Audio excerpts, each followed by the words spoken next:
Tepang dina acara anu maneh sareng wakepo urang sami-sami neraskeun jejer carita nu katunda kamari si Rawing Kiwari. Kumaha? Aduh, kaparigelan si Rawing memang luar biasanya. Mohon beki dieu si Rawing beki pogot kalayan kasugri mitra-mitra anu biasa ngadangukeun acara dongeng Kiwari garapan wakepo Kiwari neraskeun si Rawing Kiwari. Lah, luar biasa nu mawi lali.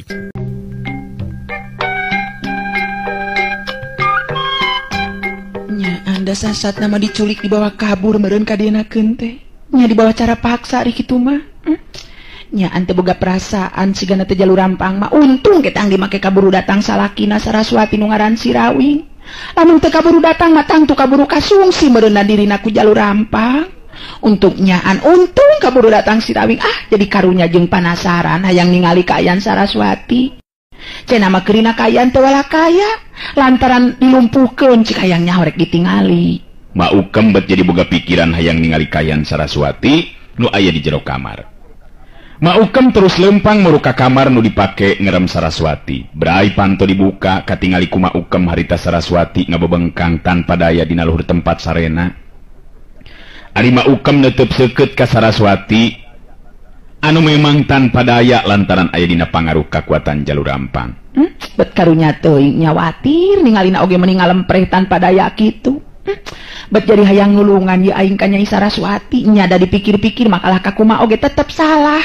Salah jalur rampang teh tindakanan ari sugan teh teu kitu jujutan lalakona ngeunaan Saraswati. Ari pek teh diculik jeung boga anak jeung salaki deui geuningan. Ma Ukem hate jeung pikiran anak kaentepan kurasa karunya ka Saraswati. Malah dirina oge teu ngabenerkeun kana tindakan anu dilakukeun ku jalur rampang dundunganana. Panto kamar ditutupkeun di lalaunan, Ma Ukem lempang salengkah-salengkah ngadeukeutan ka Saraswati. Ningali aya nu datang Saraswati ngareret ka Ma Ukem, sanggeusna deukeut ka Ma Ukem terus nyarita lalaunan. Dedeh teuing Nyai, karunya teuing Nyai teh bet nepikeun ka kieu ku jalur rampang teh hampura ari sugan mama Nyai teh teu boga salaki jeung geus boga anak atuh nya dosa ari kieu mah tindakan jalur rampang dunungan emak teh. Saraswati neuteub ka Ma Ukem. Paneuteub anu ngandung pangharepan sangkan Ma Ukem bisa ngabebaskeun dirina. Saraswati kadenge nyarita halon bari jeung dumareuda. Gambaran tina hate nu kaeunteupan ku rasa kasalempangan. Mak geuningan. Nuhun abdi dilayat mah. Abdi memang boga salaki jeung anak mah. Ngan ki jalur rampang tetep keukeuh maksakeun kahayangna geuningan. Tulungan atuh abdi mah supaya bisa bebas ulah kieu. Betul bisa gerak tina kaayaan kieu mah. Tulungan abdi. Ma Ukem katingali ngahuleng sakeudeung. Da pugu bingung kudu kumaha carana sangkan bisa mulihkeun di kakuatan Saraswati. Kelana Nyai. Pugu mate bingung nya da teu ngarti atuh ari kaayaan Nyai saperti kieu dipulihkeun ku emak mah. Tadi teh dikumahakeun ku ki jalur rampang teh geulis. Urat beung abdi aya nu dipencet mah. Nu ngajadikeun abdi leuleus teh tanaga. Abdi teh bener-bener teu wala kaya mah muga tiasa nulungan abdi dina waktos ayeuna mah. Ma Ukem katingali neuteub semu ngalimba ka Saraswati. Teu lila terus nyarita deui. Ma oge pugu bet karunya ka Nyai teh. Betul tega ningali Nyai dina kaayaan sarupa kieu.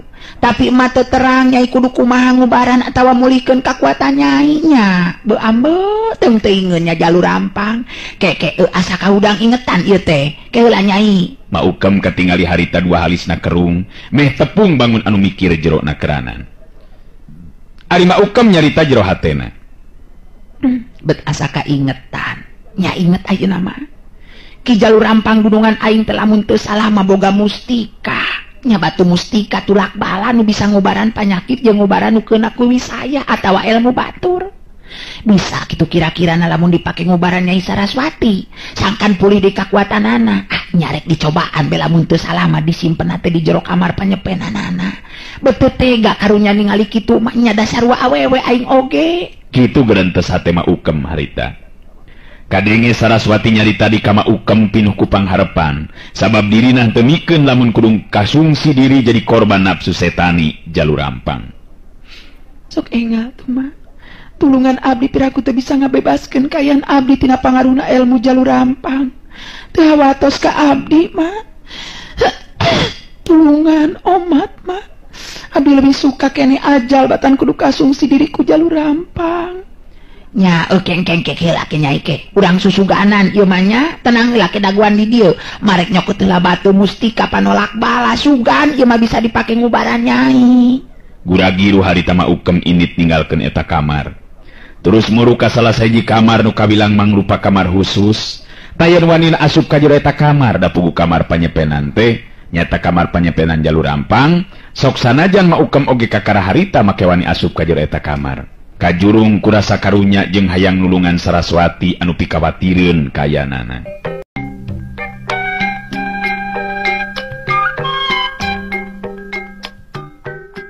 Maukam geus asup ka jero kamar panyepenanana jalur rampang. Katingali dina paradinan aya kanyut kunang leutik tina kain bodas. Maukam ngageleter leungeunna nyokot eta kanyut kunang. Tetela di jero eta kanyut kunang teh aya dua batu herang ngagenclang. Nu hiji warna beureum sedengkeun nu hiji deui mah warna cai ngencelong.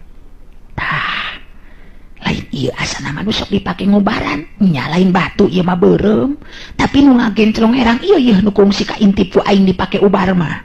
Nya ieu meureunna nu disebut batu mustika panulak bala teh. Nya ieu batu tulak bala teh warna herang tina siga cai ngencelong kieu. Nyaan alus ieu batu mustika teh. Batu mustika anu warna beureum harita diasupkeun deui kana kanyut kunang ku Maukem, sedengkeun batu nu hijina deui mah nu herang malah siga aya cai ngenclong dina jero batuna harita terus dikeupel dina leungeunna. Geus kitu Maukem terus kaluar ti jero eta kamar panyepenan. Guragiru terus muru deui ka kamarna Saraswati. Saraswati ningali datang deui Maukem, gancang harita nanya lalaunan. Kumaha Maukem aya? Anu keur mulihkeun kakuatan abdi teh mah? Kumaha mah? Maukem ngantalkeun curugna kana bibir, bari terus ngadeuketan ka Saraswati. Ulah salempang nyai. Ieu mah mawa batu mustika tulak bala. Nya sugan be atuh bisa dipake mulihkeun kakuatan nyai. Ieu teh bogana jalur rampang. Ngajak mah dibawa muga-muga be bisa digunakeun ka nyai. Da biasana mah ki jalur rampang lamun ngubaran teh batu mustika ieu nu sok dipakena teh nyai. Lamun seug Maukem ngarti kana ajen ilmu silat, geus tangtu teu kudu ngarasa bingung mangsa mulihkeun kakuatan Saraswati ku cara mencet urat-urat penting dina beheung Saraswati anu tadi dipencet ku ramo-ramo leungeun jalur rampang. Ngan tangtu memang kudu ngagunakeun ilmu khusus. Maukem katingali masih kene ngahulang bangun anu keur mikir teutepan teu lesot ka Saraswati. Alah, kumaha ngubarkeunana nya? Tapi tadi Saraswati nyebutkeunana teh dipencet urat-urat dina lebah beheungna. Hayang nyaho berek digosok-gosokeun kana beheungna susuganan ieu mah nya da teu ngarti aing mah. Maukem nyekelan batu mustika tulak bala teh ya. Terus ngadeuketan ka Saraswati, batu mustika teh diantelkeun kana beheungna Saraswati sarta digosokeun lalaunan.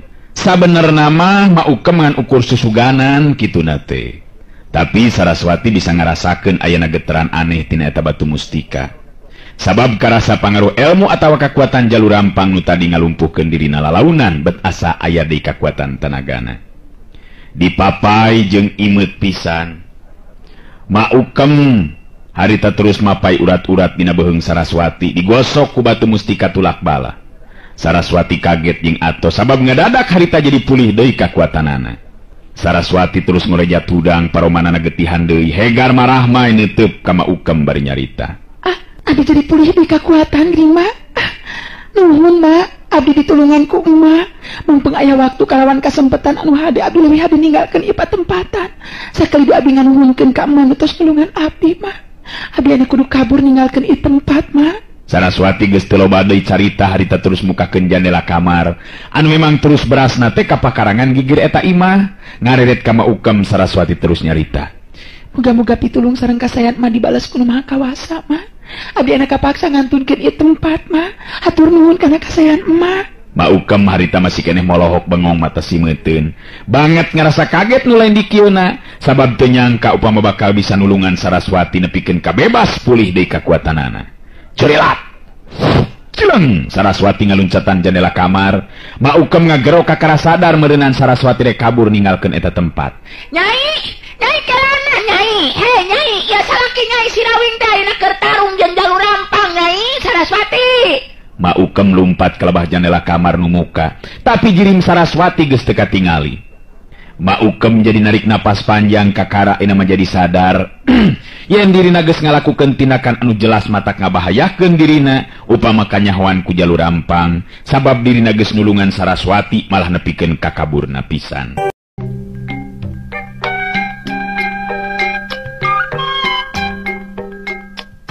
Maukem jadi narik napas panjang. Cilaka lamun kaya kieu mah Saraswati kalaka terus kabur geningan padahal aing rek ngabejaan tadi teh yen salakina nyi Saraswati nyata si Rawing ayeuna keur tarung jeung jalur rampang do ambo geus rupa-rupa pisan aing mah eta tadi kalaka molohok bengong mata si meuteun atuh da kasih mah sugan teh moal bisa nyageurkeun Saraswati betnyaan kacida manjurna ieu batu mustika teh nah terus ka mana atuh ari Saraswati nya wani ngali salakina nu keur tarung meureunnan nyayangnya rek ditingali ku aing ieu batu mustika marek disimpen we dina tempatna geus kitu maka tingali Maukem harita leumpang digura-giru muru ka kamar panyepen sanggeusna ngasupkeun batu mustika kana jero kanyut kundang wadahna.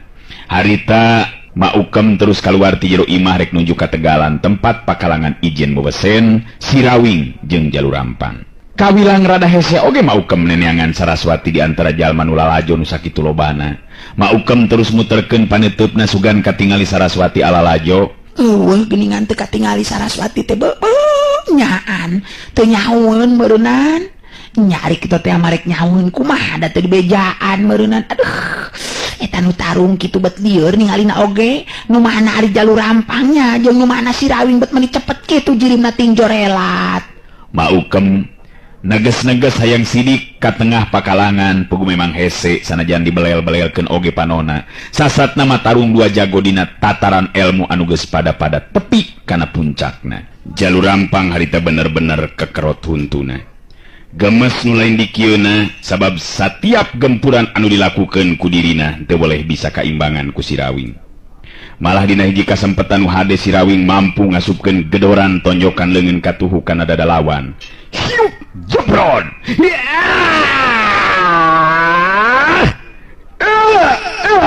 Bangkieun jalur rampang ngabangkieun mundur ka tukang, tapi geus terus pancuh deui dina tangtunganana. Si Rawing harita netep seukeut kanu jadi lawan. Si Rawing bener-bener harita dina kayaan posisi anu kebenaran alus. Dirina kudu ngaku dina hatena bet kakara ayeuna tepung nguras tanaga ngamangsa ijen jajaten jeung lawan.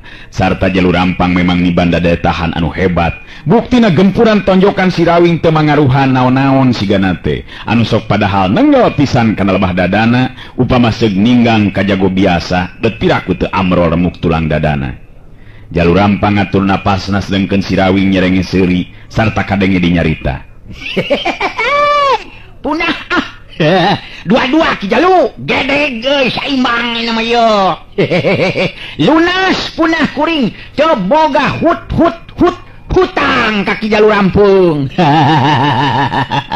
Punah ki jalur rampung. Dengeuna ari boga hutang teh taina mah lamun nganyuk di oge moal loba teuing bayareunana meureun. Atawa kuring ye nu ngajukeun kaki jalur rampung. Nu lalajo ting harewos jeung pada baturna sabab ari tinggal roting gorowok jeung baturna masok sieun si Banteng Wulung bener-bener ngabuktikeun ancamanana. Waduh nyaan hebat geuningan euy ngaran si Rawing teh. Boha-boha ieu mah yeuh eleh ku si jalur rampang ku si Rawing yeuh. Tapi bet asa teu percaya dewek melamun jalur rampang nepikeun ka eleh ku si Rawing mah euy. Pugu dewek oge kaget ningali tandang jeung tata gerakna euy. Nya paling jago samanea ieu mah euy. Marukanan. Nyaan paingan cek belur dewek di lembur batur macana kasohor euy ngaran si Rawing teh. Bagian si Banteng Wulung ayeuna nu ngagorowok ngabobatohan si Rawing. Anu tangtu moal ayeuna wanieu nyarek ka manehanana. Ngayo paju nerus ka ngawing-ngawing. Ngentong dibere ngampun Kang. Ngentong diberi ngampun momokona mah nganu ngaran si Jalum Papang nyina rubuh ngajengkang. Hayo nganten terus nerus Kang ngawing-ngawing ngentong jibere deui ngampun Kang nu mokona mah kudu bener-bener ngeleh we si Jalu Papang Kang ngawing-ngawing. Sora si Banteng Bulung meueuhan daruan mata kaget pikeun sakabeh nu aya di dinya. Beungeut Jalu Rampang beuki beureum lir upama besi atah beuleuh.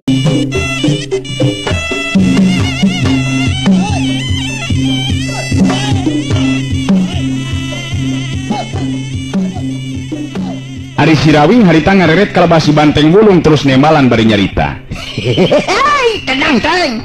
Edun euy, kedot ye Jalu Rampung teh, nyaan jagoan teng. Pokoknya mah tetep tenang be, lalajo di dinya mah teng, tenang we. Kumakayan aman teng, eueuh anu bakal coba-coba ngacokeun teng. Wah, beres Kang ngawing-ngawing. Nu momokonna mah ngamun ngayangan nu macem-macem mah ku nguing dibantingkeun Kang ngawing-ngawing. Ngengkeun be ngantep Kang ngawing. Nya syukur dari kitu mah, kumaha Ki Jalu. Entong loba muncreng kitu ah. Kangaranan tarung mah tenang be teu kudu dibarengan jeung napasu.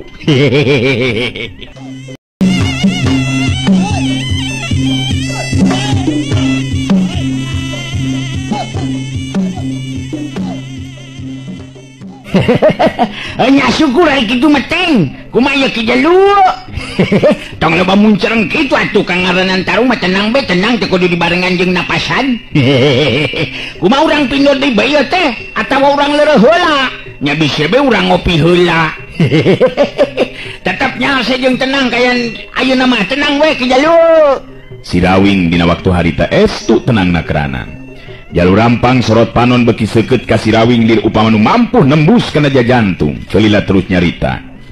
Rawing, si Laing memang kawilang jago nu hebat euy.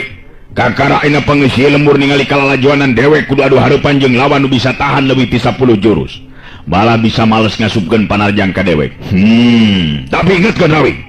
Dewek si Jalu Rampang jago nu jelas bakal jadi rajana jago di Tatara Sunda. Urang teruskeun ieu tarung tanpa leureum. Upama di antara urang tacan aya nu ngalayang jiwa. Halus. Halus memang kudu kitu. Nah, asana teh. Sia montong loba lebat deuleu. Awas urang mimitian di Rawing. Sok Jalu Rampang ngawangun deui pasangan dina jurus-jurus ampuh ilmu silat Jabar Layang. Sirawing kerung bari netep seukeut kanu jadi lawan sabab berada beda pasangan Jalu Rampang dibandingkeun jeung pasangan anu tadi geus dilakukeunana. Ngandung harti Jalu Rampang terus ngaronjatkeun ajen jurus-jurus ampuhna. Sirawing sadar kana kayaan malah kaeunteupan ku perasaan sabil sagala rupa.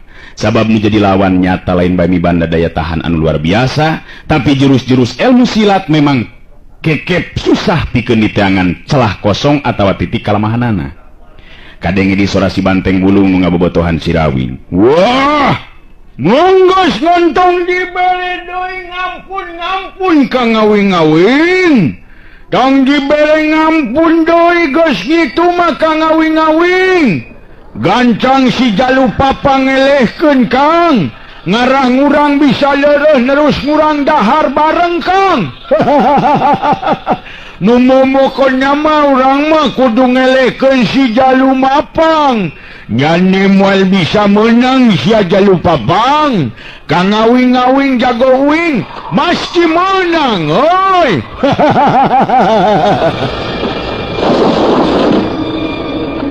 Sirawing nangtukeun sikep dina kaayaan anu leuwih waspada. Ngalapis diri ku jurus-jurus ampuh ilmu silat pancatunggal anu kacangking ku dirina. Jurus pancerasa, jurus sarining banyu jeung pancerasa sarining geni dihijikeun. Mangrupa dua gabungan kekuatan anu nebarkeun hawa tiis jeung panas. Pokona mah gampang teng cicing hilanan dinya teng. Pokoknya makeun we lain kala ka mokona. Jadi kadengina goreng tah mokona. Ayo, urang teruskeun ditaruh. Iya. Iya.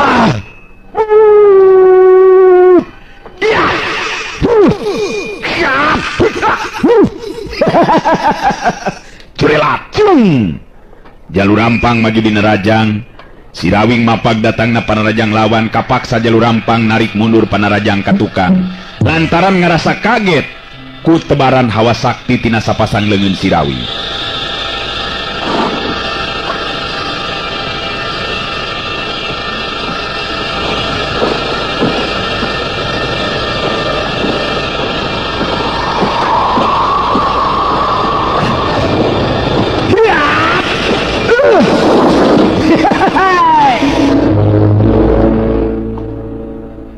Sirawing mapag datang na parajang lawan, kapaksa Jalur Rampang narik mundur panarajang na katukang.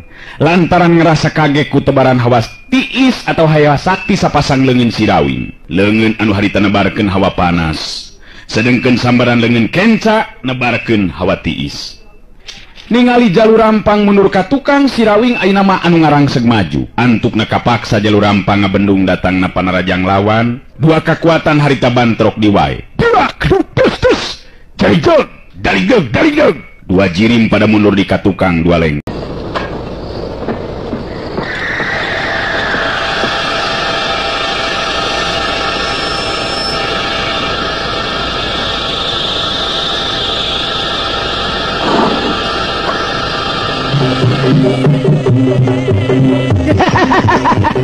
Ya.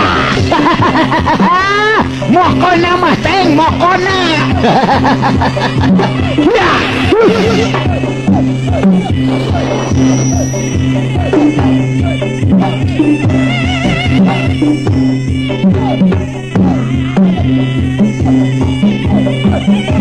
Jalur Rampang sajeron nyingkahan panarajang Sirawing hatena galecok nyarita sorangan.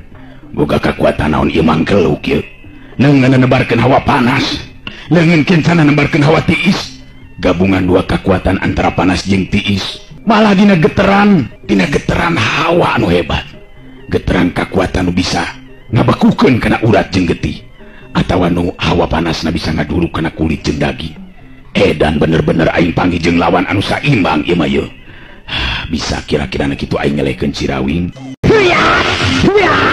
Tong bari jeung ngalamun tarungna ki Jalur Rampang. Bisa kabenangan ke.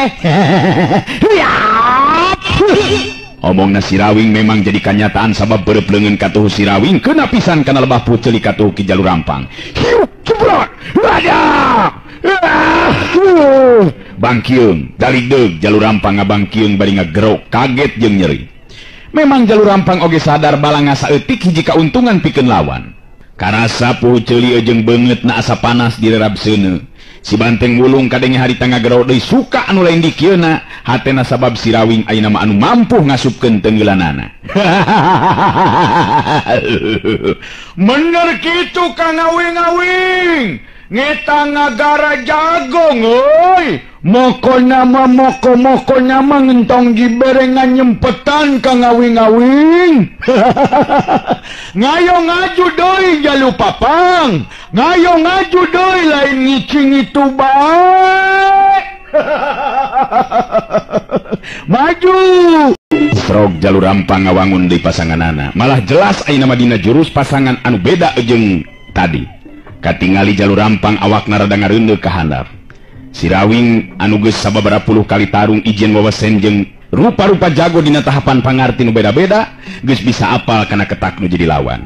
Jelas Jalur Rampang ayeuna bari metakeun kakuatan jurus pamungkas mangrupa puncakna kakuatan jeung puncakna ilmu nu kacangking ku Jalur Rampang.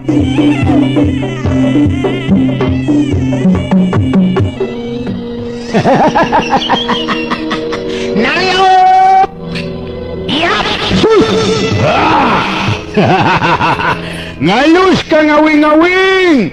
Ngalus ngeta. Ngalus kudu gitu Kang Awing-awing. Ngalangkeun nasi Jalu Papang bisa nonggeng giginya. Ngalus Kang Awing-awing. Waktosna geuning seep. Urang cekapkeun dugi ka dewe latunya. Acara dongeng Kiwari kapihatur ku Wakepoh Kiwari neraskeun carios Sirawing Kiwari. Permios.